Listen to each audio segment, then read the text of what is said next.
رسميا، النصر يعلن تفاصيل إصابة تاليسكا ومدة غيابه.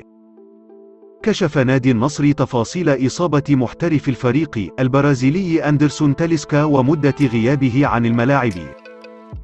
وأعلن النصر إصابة تاليسكا في العضلة الخلفية وحاجته للعلاج والراحة لمدة تتراوح بين 3 إلى 4 أسابيع.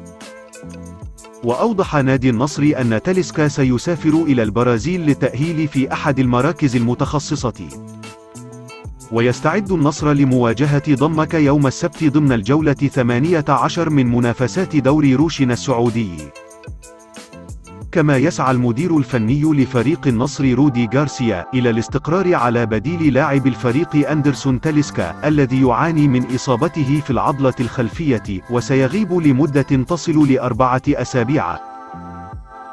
ويفكر غارسيا في الدفع باللاعب سامي النجعي كبديل لتاليسكا في مباراة ضمك المقررة على ملعب الأمير سلطان بن عبد العزيز مساء السبت المقبل لحساب الجولة 18 من دوري روشن للمحترفين.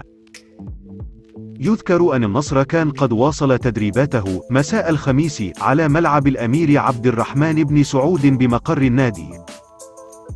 كما يستعد فريق النصر لمواجهة أمام نظيره ضمك ضمن منافسات الجولة 18 بدوري روشن السعودي للمحترفين. وخاض النصر 7 مواجهات سابقة أمام ضمك في دوري المحترفين، حقق الفوز خلال 4 مباريات، وفوز ضمك في لقاء وحيد، بينما خيم التعادل على نتيجة مباراتين.